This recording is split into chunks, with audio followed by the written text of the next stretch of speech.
Welcome back, everyone. Oz here, and today I've got some r/AmITheDevil for you all. As per usual, I'll be reading the posts, giving you my own opinion, and I hope you do the same down in the comments below. And without further ado, let's jump right into it. This post was cross-posted from r/ChatGPT. Today I fucked up by letting my 4-year-old son talk to ChatGPT. I've had a rough week. After listening to my 4-year-old son regale me with the adventures of Thomas the Tank Engine for 45 minutes, I tapped out. I needed to do other stuff, so I opened ChatGPT, put it on chat, introduced it to my son, and then gave the phone to my son and told him to tell the computer all about Thomas and Friends.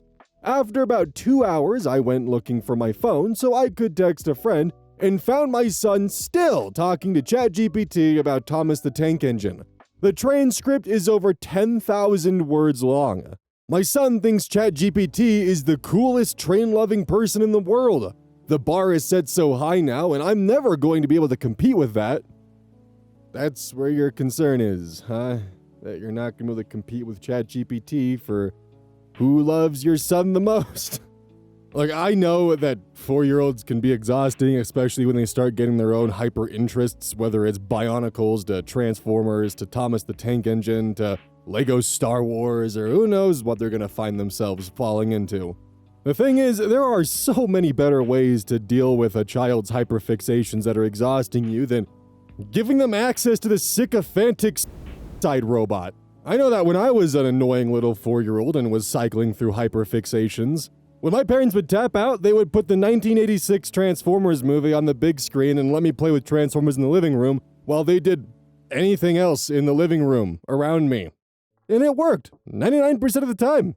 As annoying as it is to put the same movie on the TV over and over again, it's a far better option than ChatGPT. Hell, for those of you who have more direct experience with younger kids that age, who might be parents, babysitters, or older siblings, what were some of the ways that you healthily dealt with their hyperfixations to not exhaust you, but still made them feel like you cared, and that you were someone that was safe to talk to? The other massive mistake that OP made here was, the little line, after about 2 hours, I went looking for my phone. So you're telling me that for 2 hours, you left your child unsupervised with ChatGPT, and you only went to check on him, not because he was your 4-year-old child that you had left unsupervised for 2 hours, but because you were looking for your phone. User Time Concert 9898 actually puts this next part into perfect wording. Genuinely, this feels like something this kid is going to remember randomly when he's a bit older and be hurt by. I know I would be if I realized that my parent was so desperate to not hear me talk that they just sat me in front of an AI and ditched me. I would go on rambles sometimes as a kid, and my parents would tell me, "Mommy/Daddy is tired right now. Can we have a bit of quiet time and then you can tell me more after?" There are ways to navigate this kind of thing without completely invalidating your kid's desires to talk and share things with you. And while he thinks ChatGPT is a cool friend now because he doesn't understand what AI is, that's gonna feel a lot different once he's able to grasp the context of the situation.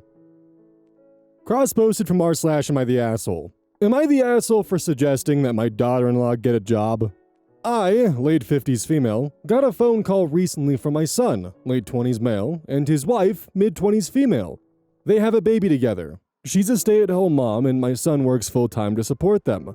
They called me together to tell me that my son has been using 7 tabs, which I just found out is some type of legal over-the-counter drug that's highly addictive. According to them, he's spending about $300 a week on that stuff. He said she was threatening to tell me about his addiction in an attempt to make him stop, but he decided he wanted to call me first before she could tell me, out of respect for me. Daughter-in-law said they can't afford his addiction. Now, I don't condone his drug use, but it's not his responsibility to provide for her. The baby should be his only responsibility to provide for financially, as his wife is a grown woman, and if they were divorced, he wouldn't be providing for her, and she would have a job. So I suggested that my daughter-in-law could get a job, since my son is the one earning money. I explained that ultimately, it is his money, and if he chooses to spend it how he wants, that's his decision. This has been bothering me for a while, actually. It makes sense for her to contribute financially instead of expecting him to carry everything alone. She said she doesn't want to put the baby in daycare. Plenty of mothers work and put their kids in daycare. It's normal. My ex-husband was addicted to drugs and in prison, and I had to work full-time to support my kids. I have always instilled in my son that he has to find a woman who works." She then whispered to him to hang up to me. When I tried to message her, I found out that she blocked me. Am I the asshole for suggesting my daughter-in-law get a job instead of leeching off my son?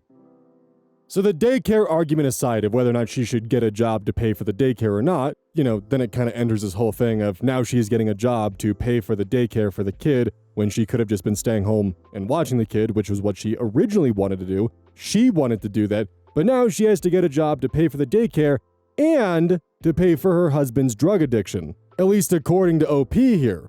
Like, it's kind of crazy to hear from your child, "Hey, I'm addicted to 7 tabs."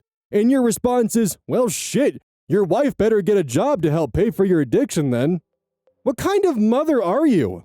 Like, you could have worked with your daughter-in-law to actually get your son the help that he needs, but instead it's, "Oh, just get another job." So that way you can pay for his addiction. It is crystal clear that you don't like your daughter-in-law, like one bit. But can you at least put that aside for a little bit to help your son get the help that he needs? And even if you do want to try to, go from the angle of, oh, well, the son should just be supporting himself and his son, and not you. You two should be supporting yourselves individually while supporting the child in case you two get divorced, which does feel like projection on your part considering your past and history. With your son exclusively supporting himself, do you really trust him to be able to provide the proper financial support to your grandson when he's spending $1,200 a month on over-the-counter tabs? Like, you gotta realize you just told someone to get a job to support your son's drug habits. Like, you understand that, right?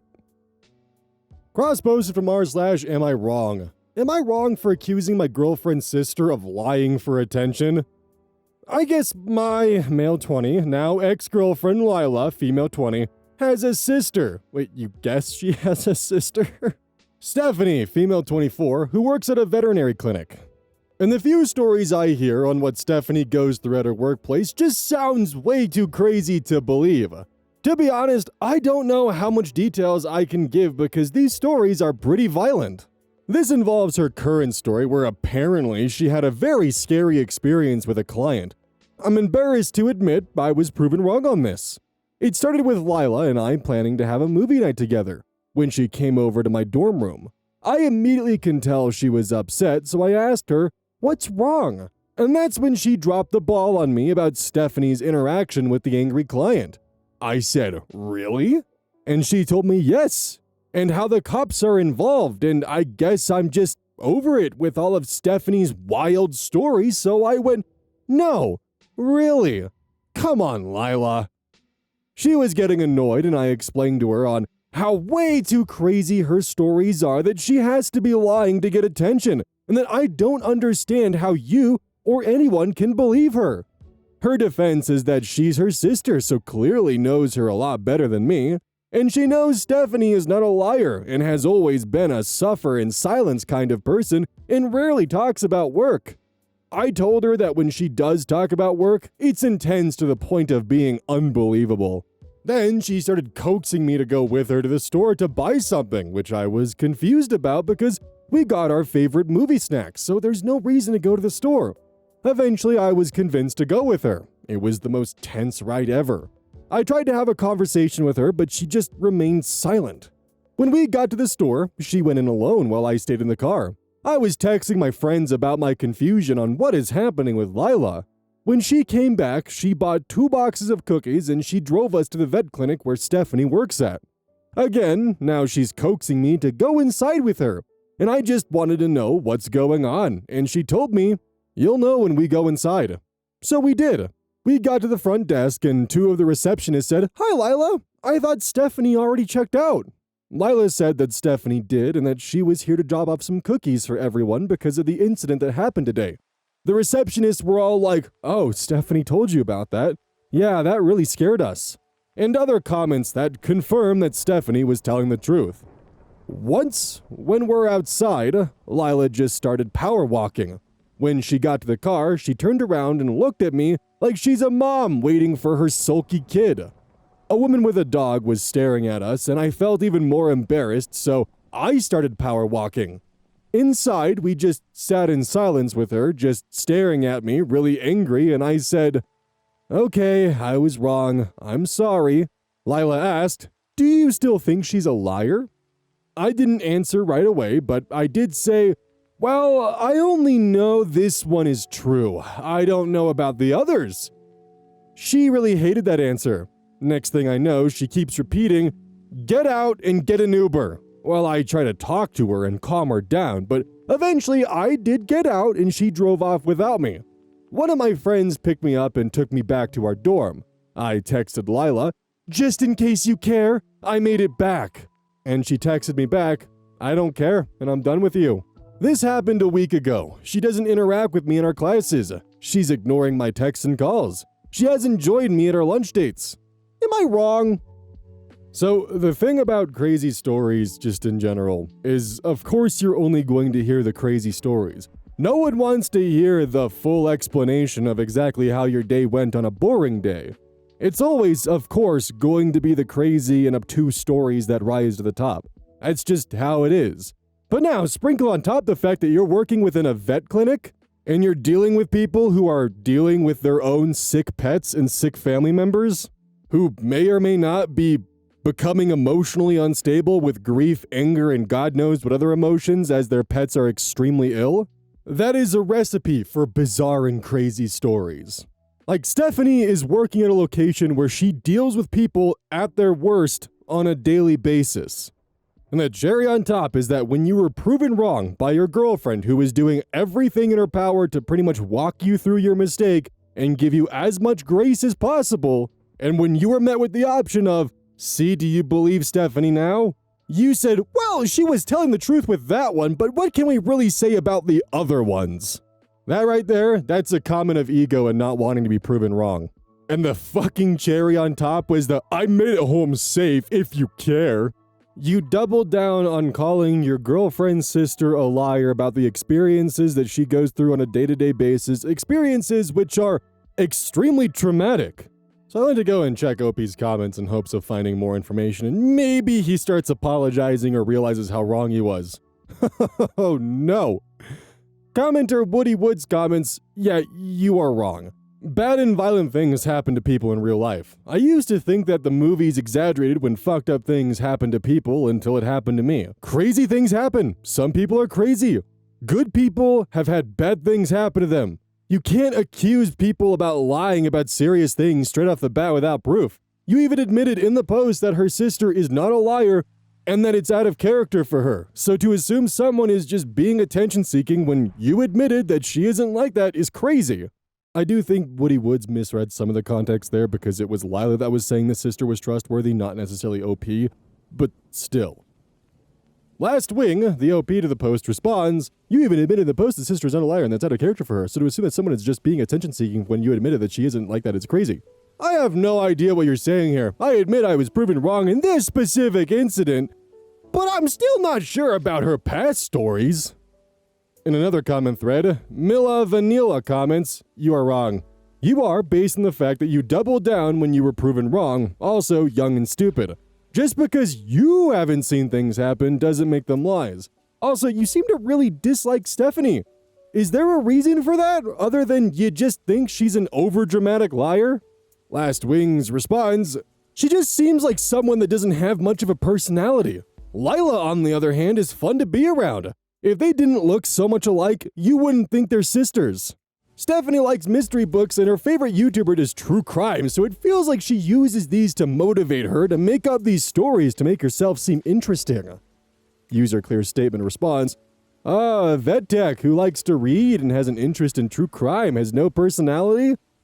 I'm sure you've got a real sparkling personality yourself." Last Wings responds, "I've met her like 4 times, and she's mostly fake smiles, and the way she speaks sounds like she's bored. She's affectionate with her family, obviously, but with me and a few of our, Lila's and mine, friends, she's just bland and doesn't talk much." User Crocodile Zebra Milk comments, "She sounds like an introvert, not a bad person. Seriously, stay away from that family because you're toxic."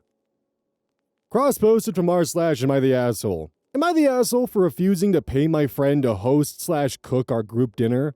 Fake names given. I, 26 male, have a group of 8 close friends, co-ed 24 to 27. One of them is my fiancée Beth, 26 female. We all met in college and tried to stay connected since then. We've had group dinners once a week for a few years now. These meals are always hosted at Alice, 25 female, and Carter, 26 male's, home. Alice is an amazing cook. To her credit, she puts a lot of effort into it. She has appetizers ready when people get there, a big meal, meat, veggies, and sides, and she always makes dessert. We had our dinner on Sunday, and Alice said she needed to talk to everyone. Her and Carter were having a bit of a tough time making ends meet right now. She loved the dinners, but they can't afford to finance them right now, and that they were going to be on a tight budget the next few months. She proposed that everyone at dinner could help with a contribution of about $5 to $10 per meal, depending on how expensive it had been for her to buy the ingredients plus prep and cook it. She didn't want to ask for money, but she thinks it's fair because the time and effort it takes to put together these meals every week. If no one was comfortable with contributing, we would have to meet once or twice a month. I was annoyed by this, and even more annoyed when most of our friends, including Beth, said that they would obviously contribute, and to let them know if they needed anything else. The only other holdout was Tina, but for different reasons. Tina offered to host some dinners at her place and cook for everyone herself, in exchange for not having to pay them. Alice and Carter were okay with it, but everyone, including myself, vetoed this idea. Tina is just an okay cook, and Alice and Carter's place is in a way more convenient spot for everyone, and has more room. I just think it's ridiculous to make your friends pay for something that was supposed to be free. When we started these dinners, it was a given that no one would have to pay to attend. I don't pay my friends for favors they do for me, and I don't expect payment. And it's not like she's a private chef or a professional cook. They, probably mostly Carter, are just trying to get money out of us. So I spoke up at dinner and said I didn't want to pay. I asked if Carter had to pay to attend the meal, and Alice said no, because it's their shared home, and he helps her cook and clean up. That made me more annoyed. Carter is a total freeloading loser. There were some things said as I was getting heated, and my fiancé had us leave early. The whole car ride home, she was angry with me and saying I was a cheapskate, ungrateful, and rude. She's been annoyed with me the past few days, and apparently a lot of the rest of the group is disappointed with me too. So me and my fiancé sat down and she helped me write this post. There were some details I forgot, so I can prove to her that I'm not being unreasonable. There it is, Reddit. Am I the asshole for not wanting to pay for my friend to cook us dinner? That little insertion of including Beth when all of the friends were fine with paying was 100% Beth being like, no, you're not putting me on your side. I'm staying with them because I know where you're gonna stand. I'll help you write the post, but oh boy. Yeah, he got torn to shreds. Also, the gall of calling Carter a freeloader when he's literally helping to cook and clean, and it's probably also equally his finances going into it. Also, you're the cheapskate and freeloader, dude. You have friends who are preparing a 3-course meal for you guys for free, and they've come upon financial hardship, and they're just simply asking, hey, would it be alright if maybe, you guys chipped in so we're not as strained on our finances, or if not, we would have to just simply do this once or twice a month instead of every week. Which is reasonable considering that cooking a 3-course meal for 8 people is probably going to be anywhere from $180 to easily upwards to $300 depending on what you're making. And the fact that they're only asking for a fraction of that? If they were trying to swindle money out of you guys, they would definitely be charging for far more than the cost of not just ingredients but effort and time if they were trying to run some long con. But no, they're not. They've been doing this for years. If we were to take this at the absolute lowest end of the equation and say that maybe it only costs $10 per person for all of the ingredients for the meal, that's $80. Let's say they're probably doing this, 50 weeks of the year? Leaving some room for Christmas and Thanksgiving. Also, it makes the math easier. That's $4,000 a year. And that's if it's the low end. Let's say if we start taking into account the $200 give or take per dinner they're hosting, At that point in time, you start looking at a grand total of $10,000 a year. But right, yeah, Carter's the freeloader, huh? After all, she's not a private chef, so why would I pay her? What would actually be a really good way to put OP in his place is just make him for 1 week, pay for all the ingredients, and cook the meal all on his own. Maybe with the help of Beth. Just so he gets an idea of how much work actually goes into preparing for all the friends. Kind of like that one story that we, read on AmITheDevil maybe a couple months ago, where the husband's wife made ravioli by hand and by scratch, and it was dumped on the floor by the sister-in-law. Husband didn't think it was a big deal, so she made him, make the ravioli by scratch, and 30 minutes into it, he was, in tears sobbing because of how difficult it was, and then fully understood that what the sister-in-law did was fucked up, and realized that his wife's anger was fully justified, and apologized profusely to her. I think maybe OP needs to have one of those come to Jesus moments. Cross-posted from r/AmITheAsshole. Am I the asshole for telling my niece she's overreacting about her friend? Throwaway account. I, 44 female, am currently visiting my brother Bob, 56 male, and his wife Sue, 53 female, out of state, and their daughter Anne, 21 female. For context, Bob and Sue have moved around quite a bit due to Bob's work. They lived in Indiana for many years, then moved to Oregon about 12 years ago, then to New Mexico 9 years ago. While they were in Oregon, they lived in a neighborhood with several apartment complexes surrounding an area with a playground and a large field in the middle, where I suppose all the kids would play after school. So a few days ago, Anne comes downstairs crying hysterically because apparently one of the kids she used to play with there, Joe, 20 male, had died. She still won't tell me the cause of death.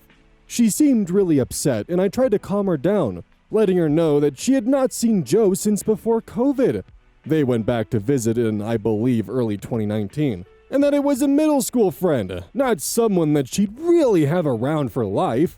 I know I don't keep touch with anyone I went to middle school with, and I don't think anyone really does. Anne gets all mad and says that they made so many fun memories together at the playground in middle school, and that even they hadn't seen each other for years, they still kept in touch via social media and called every few months, and that she considered him one of her best friends. I told her that he might have been a good friend, but she didn't need to get as worked up about it as she was, because it was a long time ago that they met and last saw one another in person. Not really what a best friend is. Also, worth noting that even though they were in the same grade, she was a year and 2 months older because she entered school late. She got mad and went upstairs and refused to speak to me at dinner that night, which I felt was incredibly childish. Now it's a few days later and Bob and Sue are mad at me, saying that everyone grieves differently, but I was just trying to help her and let her know that this really doesn't seem like a best friend, and she was overreacting a bit. I'm honestly nervous and wondering if I should have been more sensitive. And my flight is tomorrow, so Reddit, am I the asshole? Yes. For starters, it sounds like you continually pestered her about the cause of Joe's death, which it was very clear she didn't want to talk about, and you just kept pushing. Then on top of that, who the hell here is like, yeah, my friend died. Well, it was a middle school friend, so it doesn't really matter too much. Yeah, but we still kept in touch and we called pretty often and we still talked to each other. Yeah, but you two didn't see each other in person, so it doesn't count as much. Even if you don't understand modern connections, which are long distance over the internet, you could at least still just give them a little bit of sympathy and grief and not just try to hark on them the fact of, well, you two really weren't that big of friends. You could have just shown an ounce of sympathy instead of spending the entire time dismissing their friendship, and it would have gone a lot better, and you wouldn't be in the position of asking Reddit if you're in the wrong here because now Bob and Sue are mad at you because you were treating their daughter like shit. Cross-posted from r/AmITheAsshole. Am I the asshole for filling my roommate's bedroom with fog? I share an apartment with 2 roommates. We're all in our early to mid-20s. One recently dropped out of college and is unemployed and spends most of the day playing Neopets in her room. And so I've been looking for ways to cheer her up. I play pranks on both of them every now and then, and they usually get good reactions. And while I was out thrifting the other day, I found a pretty sweet fog machine. The prankster in me thought it would be funny to fill up her room with fog while she was gone. So I took it home and waited for the moment to strike. She left early yesterday morning for a job interview, and so before I headed out to work, I set everything up and let it rip. About an hour or so ago, she texted our roommate group chat asking, "Who the fuck filled up my room with fog?" I didn't realize she was actually angry at first, so I sent a laughing emoji. Then she called me a few seconds later and asked me why the hell I would do that. I was a little taken aback and didn't know how to respond, so I semi-sarcastically said I was bored and that I thought she'd find it funny. She told me it wasn't funny and that she almost called the fire department because she thought it was actual smoke, which I kinda understood, but I felt in the moment that she was overreacting. I told her I was sorry, but that she didn't need to get so mad at me. And I guess that made things worse because she hung up immediately after. I felt bad about it for the rest of the day and tried to apologize to her when I got home from work, but she didn't want to talk to me and now I feel like a big jerk. She's still in her room. I don't know what to do here. I had good intentions and I genuinely wanted to give her a good laugh after how things have gone for her lately, and honestly, it felt pretty tame compared to some of the other stuff I've done. I talked with our other roommate and she thinks I definitely should have thought more before doing it. And I agree that I probably should have. I do kind of feel, though, that ignoring me after the fact I tried to apologize is kinda unnecessary at this point. It's been a whole day, and I feel like we should be able to be adults about this kind of thing. Edit, we talked it over a smoke sesh and watched the cityscape burn from the rooftop. All is chill now. What a fucking goober edit. Also, I love I just pulled a prank on you where I filled your room with fog. Can we just be adults about this, please? I don't know. Can you? Also, there's a reason fog machines should be used outside. Some of those fog liquids that you pour in there, they leave behind a really harmful residue. Which means you might need to wash your entire bedding, you might need to deep clean the carpets, you might need to dust off all the windowsills, you might need to wipe off all your monitors or anything that's out on display. Or, worst of all, if you have an open-air computer or any kind of computer that has any kind of ventilation system, so all of them, that's gonna suck the fog in and cover all of the electronics with a highly humid and potentially conductive material. That's not good. And let's say even if you're lucky enough that the fog machine wouldn't leave behind a residue, you're still drastically increasing the humidity of the room, which is not good for electronics. At all. That's honestly more of just me talking about like the dangers of putting a fog machine inside and the damages that it can cause. I can't understand how a fog machine prank could initially be seen as being a non-destructive, harmless prank with no issues attached to it. But the moment your roommate had an issue with it, the moment she was like, oh my god, I thought the apartment was on fire, or oh my god, this was not funny and this really upset me, the response should not be, you're just overreacting. Instead, it should be, I'm sorry, I thought this would have been fun and would have lightened your mood up. I didn't mean for this to happen, and give them a heartfelt apology. It's clear you care about that roommate enough to try to make them smile. But you should have been more considerate to how you reacted to them not being happy with the direction the prank went. Also, the ending edit of we talked it over a smoke sesh while watching the city burn. Yeah, I don't believe you. Cross posted from r/AmITheAsshole. Am I the asshole for telling my sister her tipping habits are odd? I, 35 female, have a sister, 39 female, who makes a pretty good living for herself. Her and her husband are both business owners and make a lot of money together. A few weekends ago, her and I were hanging out with our kids, and we went to a restaurant before going home. The bill already came up to $150 plus, but she insisted on paying. On that bill, she tipped like 35%. It made me realize that wherever we go, anywhere that requires service, she always tips a lot more than she should. I told her that she didn't have to tip that much, and she said it was no big deal.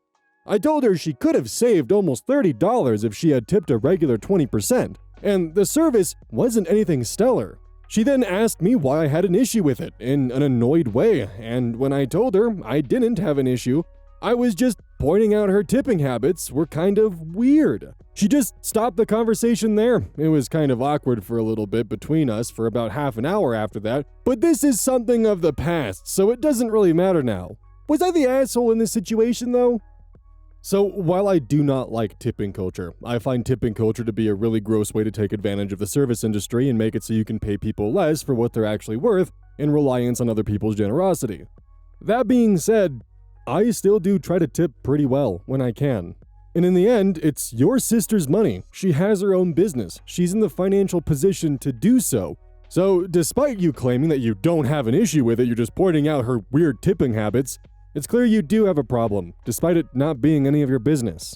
Back when the Dutch Brothers near me was 24 hours, I actually used to tip anywhere from $10 to $20 no matter what I ordered, just because I was like, oh, you guys are up late, probably not really getting too many tips. This might kinda help you bridge that gap a bit. And I started noticing that those girls working at the Dutch stand were making a lot of mistakes. Oops, we accidentally made 2. You should take them both. It was just kinda cool, and it really sucks that stand went from being a 24-hour stand to a regular operating hours because I just don't have time to make it back there anymore. But seriously, your sister's in a fortunate enough position to do that. Let her do that. If it's not breaking her bank, and that $30 doesn't really make or break her day, and she has the wiggle room to do that, then let her. Don't forget, this is brought to you by GamerSupps. Use code ODDS at checkout. It's basically a caffeine powder that you put in your water, and I actually really like it. I use this on a daily basis. Don't forget that every purchase you make using code ODDS directly supports the channel. And if you want a personal recommendation from me, I would either recommend the Soda Pressing Pear or Dragon Fruit Punch. Those 2 are currently my favorite flavors. And as a note, once we sell a certain amount of stuff, I get my own flavor and my own cup. And you all know I'm gonna choose some degenerate shit that's gonna make their PR team squirm. My goal is to make them regret partnering with me. So please, use code ODDS at checkout to make my dream come true of making a PR team squirm.